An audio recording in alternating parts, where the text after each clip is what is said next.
चाहिँ के को यो हजुर अनि कहाँबाट उपलब्ध गराउनु पर्छ यति धेरै यो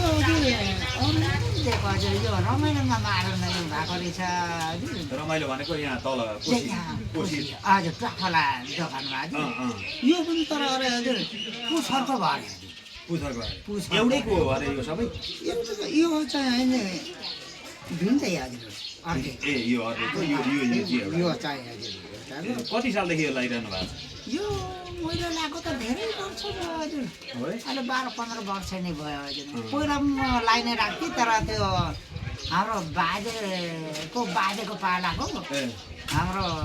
बाजेको पालाको त्यो चाहिँ बुढियाले हजुर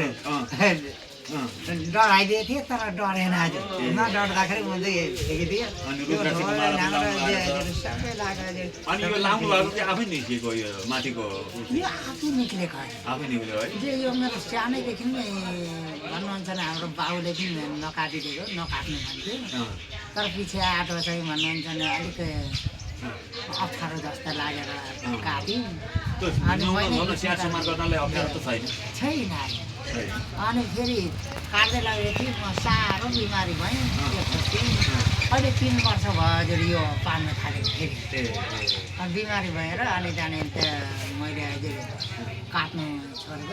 छोडेपछि राम्रो अहिलेसम्म जे तर मेरो अचम्म हजुर के छ भनेदेखि भन्नुहुन्छ भनेदेखि यो घाम डुब्ने बेलामा एकचोटि हजुर सानो नानीले टेक्छ हो र जय त्यो पहिलादेखि नै मलाई टेक्ने अनि ट्याक्टर सानो नानीले टेकेपछि ठ्याक्कसँगले मान्छे जस्तो नि यस्तो यसरी यहाँ बसेपछि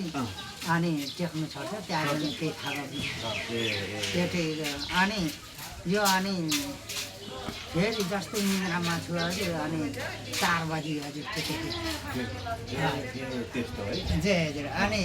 फेरि 6 बजीदेखि 7 बजीसम्म टेक्छ अलग्गै थाहा पाउँछ हजुर अनि म दिदिनमा पनि त्यसरी टेक्छु ल तपाईँको आएको राम्रो दिने गर्नु होला अब यस्तो भेटघाट गर्दै गर्नुपर्छ हामी विराट उहाँ मधेसबाट आएका घुम्नलाई आएका हामी अहिले 20-30 वर्ष पछाडि हामी घुम्न आउँदैछौँ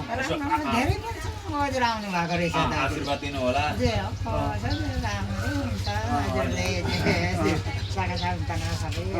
अहिलेसम्म तपाईँको जानु भन्दाखेरि आउनुले जितेका छ ल